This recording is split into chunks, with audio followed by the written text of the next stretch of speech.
All right, it's the Modern Ape here again.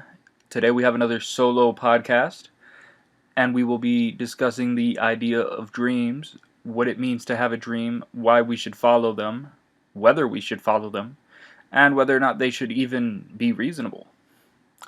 Now, I want to preface all of this, as I usually do, by saying that I am a rambling idiot on the internet who is full of shit. I am a pseudo intellectual, and everything I say should be considered bullshit because it is. Now that we've gotten that out of the way, I think we can carry on. Now, what does it mean to have a dream? Right? To have a dream is to have a goal.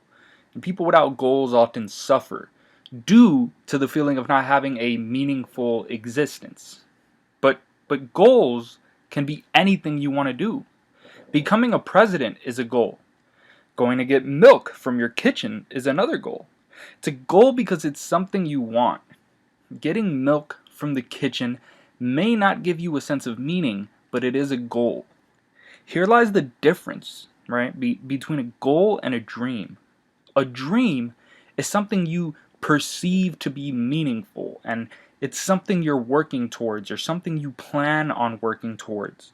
A goal can be something that feels important, but a dream, by the very fabric of its definition, is something that's important to you, right? So having a dream is to have meaning in one's life. It also means that you have hope in your life.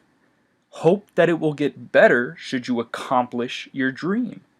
But dreams are, they're also a double-edged sword, as you'll see later in this podcast. But nevertheless, the moment you stop dreaming, which is to say the moment you stop having goals that are important to you, your life loses some sense of meaning. Now, why should we follow our dreams? I mean, it's a question worth asking. If you work 80 hours a week and you want to become a doctor, but you can't because you have this idea that you won't get accepted into medical school and you'll just end up with debt. If you want to get a PhD in philosophy, but you can't figure out how to read past a 6th grade level, to those people, I say the following. If it's actually something that you're passionate about and it's possible to do without harming yourself or harming others, then it's worth doing. Simply because of what the pursuit of a dream has to offer. It offers hope, meaning, and the consequences of not going after it can be destructive. Right? A life of regret and lamenting is common in people that didn't chase their passion. It's something that eats away your soul. It's a psychological poison that reduces both hope and meaning. It doesn't do this to everyone. Some people rid themselves of the baggage of their old dreams and find new goals. But in spite of everything I've told you, few things are more pleasurable than going after what you love. Living without aspirations can often destroy one's psychological well-being. So while it's not mandatory and it doesn't affect everyone the same way, working on something that you're passionate about can often be a much more needed treatment for a life that suffers from a lack of meaning. So I mean, I guess this leads me to the idea of, should your dreams be reasonable? Right? Because dreams have a bad reputation. They're often, associated with trying to do things that are, in all likelihood, gonna fail. The stereotype of dreams failing is made clear when we look at things from a developmental perspective. So what I'm going to tell you is something that you've probably seen time and time again to others and perhaps even to yourself. Consider a child, a 4-year-old boy who has the all too common aspiration of becoming an astronaut. And as he grows old, he starts school, he eventually takes a science class, he finds it boring, and then abandons his dream of becoming an astronaut.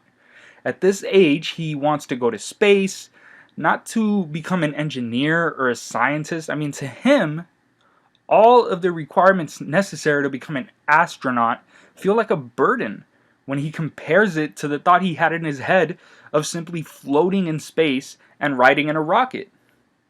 So now that the boy is a little older, he's capable of playing sports. He enjoys the exercise and the companionship of basketball while simultaneously admiring the skill level of the NBA's top players. He's found a new dream, one that isn't boring. So every day after school, he goes directly to the courts and he trains with his high school team. All of his friends talk about what life is going to be like when they make it to the NBA. He trains, he eats properly, he studies the game to the best of his ability. All the while, he has a certain level of doubt, right? A spooky part of him that questions his abilities and denies him access to the confidence that he thinks he needs in order to make it. After he combines that lack of confidence with the realization, the realization that the life of an NBA player also comes with a set of challenges, such as practicing for periods of time that would bore anybody that's sane, consistently traveling and being, away from your family, and the responsibility that comes with fame, he creates a perfect cocktail consisting of both doubt and disappointment. And after drinking it, his drunken mentality causes him to abandon his dream of making it to the NBA. He settles happily as a software engineer. Now, some might hear this and think it's a bad ending, but it just seems to me like a different ending. So when it comes to chasing a dream and deciding whether or not to be reasonable, it depends on what consequences you are willing to accept. As much as you've heard it in school, and as much of a cliche as it is, the old quote, "your actions have consequences," remains true. So if you want to know whether or not your dream is reasonable, ask yourself what consequences you're willing to endure. If you want to be an NBA player, for lack of a better example, you have to ask yourself whether you are willing to train 8 hours a day, whether you are willing to take the risk of training less in order to have school as your backup plan if things go wrong. If you do the latter, then you run the risk of having someone who is truly more obsessed than you, someone who's training more than you, taking your spot in the draft. If you choose to be obsessed and train 8 hours a day, then your chances of making it will be higher. But if you fail, then years of your life will have passed you and you still might not be financially stable. It's all about your tolerance to risk. If you've thought it out and you're willing to deal with the consequences of the success and failure of your dream, then it's probably worth doing.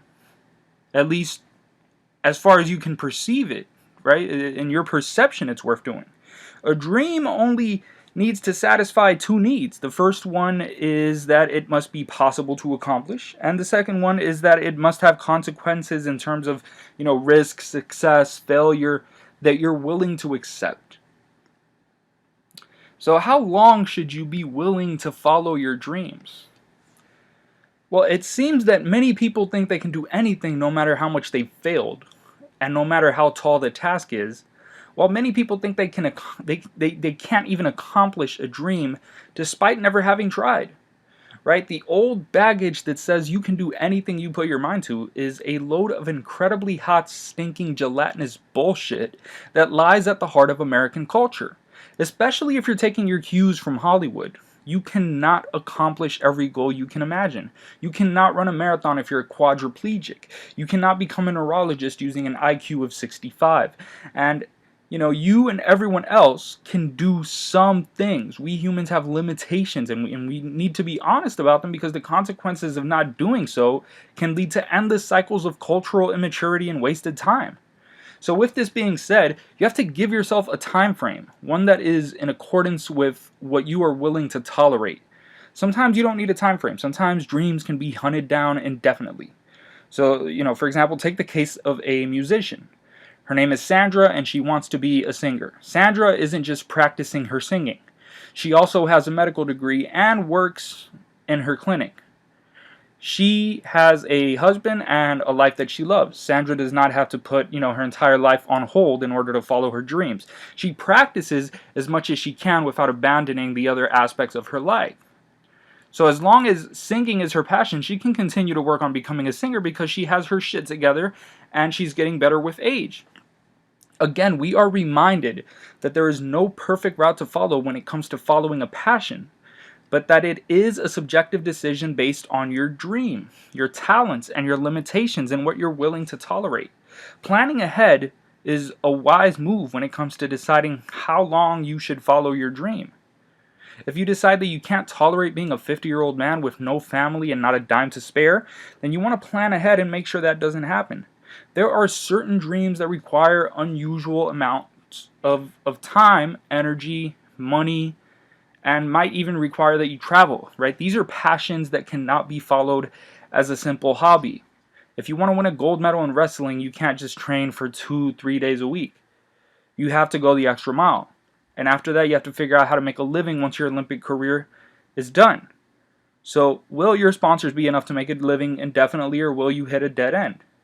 Then there are the things you can't plan for, right? You can't plan for the injuries that destroy your career. If you're an athlete, the mental illness that prevents the author from writing her masterpiece, and so on and so forth, right? It's impossible to plan for everything because the possibilities are endless. So deciding what conditions you are willing to tolerate, writing them down, and adjusting them as your life and preferences change are amongst the most important tasks needed for someone who follows a dream. Because life is unpredictable. The least you can do for yourself is try to make it slightly less unpredictable by at least knowing what you're going to try and do, and by knowing ahead of time how you will respond to adversity. So this leads me to, under what conditions should you stop following or delay your dreams, right? I fear that the answer to this question is, at least superficially, the same answer I gave you in the previous question. It is a simple matter of risk and consequences. Since many of the consequences of following your dreams lie in the future, such as ending up broke after reaching old age, postponing the other aspects of your life in order to work solely, only on the aspects that have to do with your dream, and you have to ask yourself, how likely is it that the consequences you fear will become a reality? The more you think these negative consequences the more likely you think these negative consequences are to occur, the more likely you are to abandon your dream. But there is a difference between the actual risk of your dream failing and your perception of how likely the dream is to fail, right? So for an analysis like this, oftentimes, there are too many variables to take into consideration before we can ever reach a sensible conclusion. Therefore, we have to abandon the process of overanalyzing our current situation by using subjective wit and work with the little information that we have. But how do we do this? Well, we have to accept what we don't know and decide whether or not to go ahead. As far as that goes, there are no right or wrong answers, because unless you have a DeLorean and a flux capacitor, your guess about whether or not your decision will be successful is as good as mine. If you want to become an NFL football player and are scared of having a brain injury or ending up with CTE, then you can look at certain statistics and try to look at what retired NFL players say in interviews.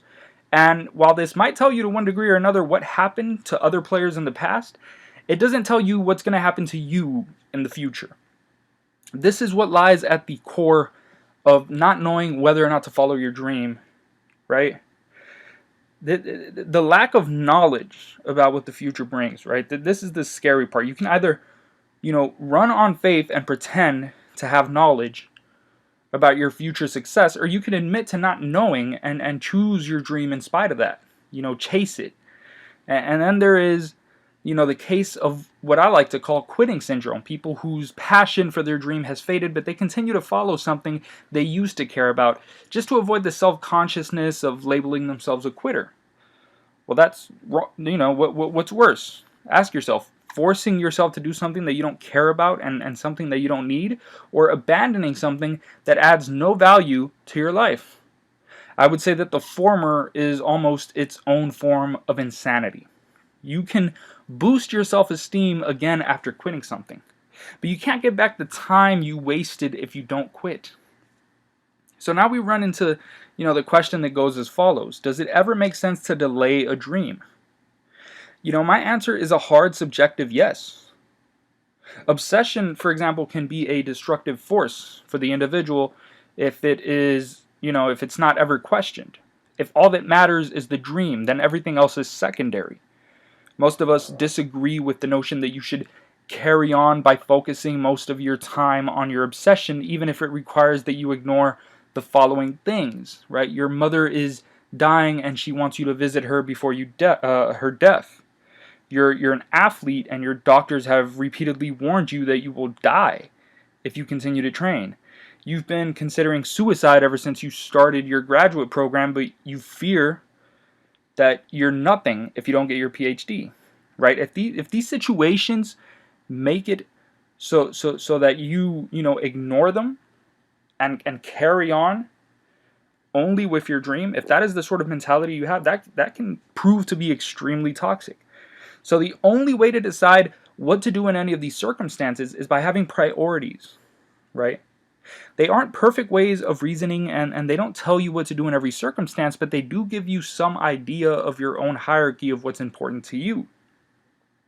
Some athletes would gladly die in the pursuit of a certain goal. Now, I may disagree with that, but if their hierarchy has their athletic goal as number one at all times and no matter what, then assuming we both have the same information, there's probably very little I can do to change his mind. My idea of what he should do is every bit as subjective as his.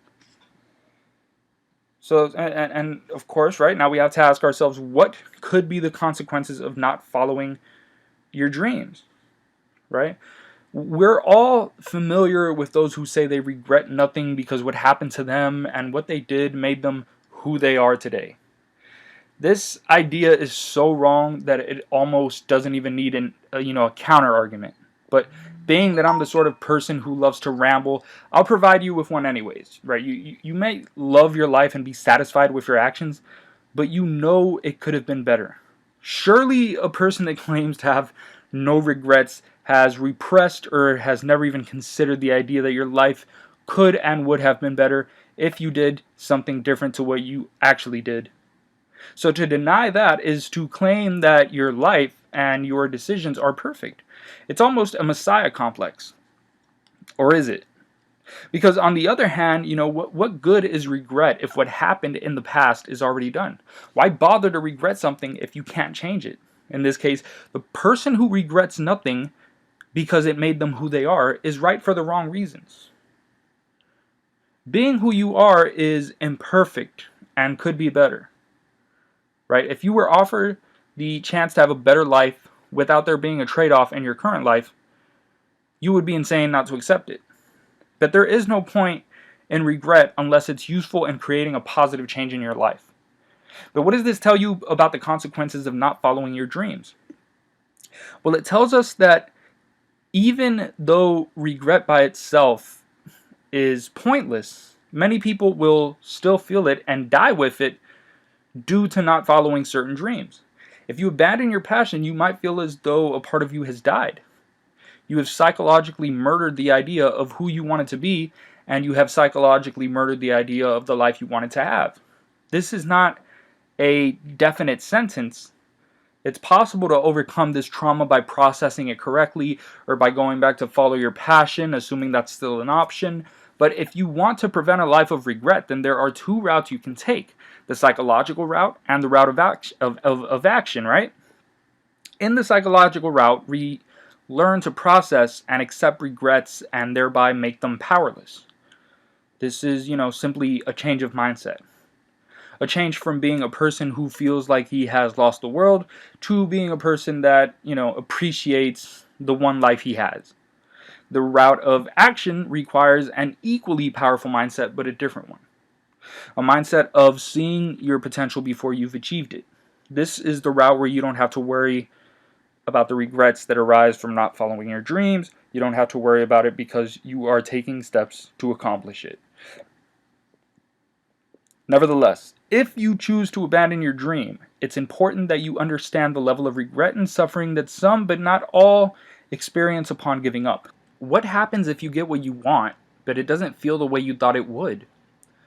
You did it. You made it to the NFL, you became a neurosurgeon, your band got the perfect record deal, but now there's a problem. Now that you've arrived at your destination, you can't help but compare the way you thought this would feel to the way it actually feels. And guess what? The way your accomplishment feels is not how you thought it would. No, this doesn't happen to everyone who accomplishes something. especially not in the beginning. The beginning is the honeymoon phase. When you score your first touchdown in the NFL, you're on top of the world. When you remove your first patient's brain tumor, you aren't complaining. You're in a state of bliss. When your songs are being played on the radio 24/7, you're crying with tears of joy. The shit hasn't hit the fan yet, but the fan is already turned on and the shit has already been thrown. You're up, and that which goes up must come down. When you have adapted to your new situation, you begin to notice things. You begin to notice that your new life has problems as well. Your career is causing you to work constantly, obsessively, and without having enough time to enjoy the other parts of your life. The life your imagination told you that you would have is not the one you're living. And how could it? How could it be? Right? Life has limits, but your imagination doesn't. How can reality hope to compete with your imagined ideas of how things would be? It can't. The question now is what you should do about it. What should you do about it? Perhaps the first step one should take in order to solve this problem is to recognize what has happened. We have, in the case of the individual who puts his dream on a pedestal, created a competition between a certain idea of what a dream will be and the reality of what the dream is. Life is imperfect, and your mind can always find ways in which it could be better than it already is. But if we have good reasons for accepting the pursuit of a dream, and we remain passionate about what we're doing, then we must learn to take the good with the bad. The accomplishment of a dream is not a permanent trip to utopia, right? To a perfect, civilization. It's not the creation of a perfect life. But it can feel like hell if you accomplish your dream and you thought it would solve everything. If you accomplish the dream, you got what you wanted. If it doesn't feel that way, then you probably wanted something else as well. If you feel bad once you have it, then you either wanted something else or you have an unrealistic mindset. This is something we have all suffered from at one time or another, but perhaps if we love something, then our goal should be to do it out of that same feeling of love rather than to depend on some expectation you have for the future. If you want to play the guitar, do it here and now. If you love it, then it should satisfy you whether you're on tour or alone in your room. Don't abandon the present for the future. We are here, and if we distract ourselves with a utopian idea of the future, we're fucked. The years we have poured into our passion will have passed us by, and we will have missed almost every second of it. What if you spend your life pursuing something that you never get? When you go to an investment bank, they don't tell you to put all of your money into one stock. They try to help you create a diverse portfolio. They want you to have many options so that if one fails, then you can still rely on the others. There's so much that goes on even in the most boring of lives than you can imagine. Why would we set up our lives in a way that causes us to focus exclusively on one thing? That's called obsession. It can help you achieve goals because it causes you to place more energy on one thing, but it's not healthy. There are things going on all around us, some small and some large, but to focus on one thing means that you've blocked out everything else. You focus on one small dimension of life and get rid of everything else. This is a mental prison. Some people are able to live this sort of a life and still enjoy it, but it's still a limited existence. However, living a certain lifestyle and making your happiness rely solely on one dream are not the same things. Making your happiness depend on any one external thing will most likely lead you towards a life of misery. After all, it's not achieving the dream that makes you happy, it's your thoughts about the dream that make you happy. What is a dream for one person can be a nightmare for another. We often make the mistake of thinking that happiness is some external thing that exists outside of us, and that we must grab it from the outside world and place it inside of ourselves, but it's our mental processes that create our sense of happiness and meaning. It's the reason why when some people go to war and have similar experiences, some are able to adapt to life and others are not. Both groups of soldiers had similar experiences, but one group reacted differently. You can see the same thing happen when two individuals lose a loved one. One person grieves for a while and then gradually comes back to a normal life, while another person goes through the same situation and enters a deep depression that lasts years. The same thing happens when someone loses an arm, goes through a breakup, or gets publicly humiliated. People can go through the same event and react differently. This is not to say that it's simply a matter of mindset, because there are genetic variables that predispose some people to become more anxious or depressed after a loss or a failure. But even for those people, a change in mindset sometimes results in better outcome. So now we come back to the question we wanted to answer. What if you spend your life pursuing something that you never get? I can't tell you what to do, but I can tell you that if you make your life about one thing, whether it's about a person, an idea, a goal, or a thing, it can either end up not amounting to much, or it can end up being taken from you. It's not necessarily the case that this will happen. You may accomplish something great and dedicate your life to it and live a great life. But I would ask you to take the following into consideration. You can go after your dream, but don't make it the only thing that gives your life meaning. How should we get back up after falling? The rap legend Jay-Z wanted to become a successful rapper. He had an incredible ability to play with words, create metaphors, and presented a unique and well thought out form of lyricism in his tracks, but he had one problem. Nobody would give him a record deal. So Jay-Z decided that he was going to create his own record label. He was living in the projects in New York at the time, and he sold drugs until he was able to make enough money to start and promote his own record label. His plan worked, and he was able to create a successful business. Today, Jay-Z is estimated by some sources to be worth $1 billion. But for every story like the one of Jay-Z, there are plenty of other stories about guys who didn't make it. They get caught up and end up serving decades in prison. Their plan fails, and now you have to get back up. But how do you get back up when your freedom has been taken from you? When you won't see the outside world again until you're 60? Well, at this point, we run into a problem of semantics. But let's not confuse ourselves by thinking that semantics are unimportant. They matter very much. After all, if you fall, it's only natural that you want to get back up. But what does getting back up mean to you? Some people who end up serving decades in prison would decide that their life has no meaning. They become nihilist. But others refuse this label and create a meaning of their own. They become the leaders of prison church and counseling groups. They try to help others who are stuck in the same environment they experience every day. They try to instill values in others that have short sentences so that they don't end up coming back to prison. To them, they have gotten back up because their existence matters. They experience happiness because they experience meaning. In many things, such as martial arts or music, if you fall once, you can get back up and try again. And mastering the ability to do this can be the difference between success and failure. Having thick skin and learning to accept criticism while not allowing it to destroy your self-esteem is vital in the pursuit of dreams. But if your dream is gone forever, then your attachment to the dream is your enemy. If you become so attached to something that you can't let it go after it's already let you go, then naturally you will suffer. A flexible mindset can save you from this. If one dream fails, you can always create another. This is easier said than done, and it's difficult to say how one would go about changing a mindset that is completely attached to a certain goal, but we have to try because the alternative is oftentimes a life of regret and suffering. Why is all of this subjective? There is no perfect game plan for thinking and acting towards a dream. Dreams must be organized in our lives together with all of the other important aspects of our lives. Anyone who claims to have a perfect game plan or an objective game plan for achieving dreams is clearly lying. There are an infinite amount of variables to take into consideration when we think about how we address the pursuit of our aspirations. All I've given you are some thoughts that fail to even scratch the surface of this infinite and complex topic. The aim of this video is not for you to copy what I've told you to a T. Rather, it's for your thoughts to interact with the thoughts expressed in this video in order to help you get a different perspective other than your own. There are bound to be plenty of errors in my reasoning, but even a lie can be useful if it's used in accordance with other thoughts. I hope you enjoyed this video, and if you didn't, then I hope you find one that you do enjoy. I'm The Modern Ape, and if you enjoyed this solo podcast, please feel free to subscribe.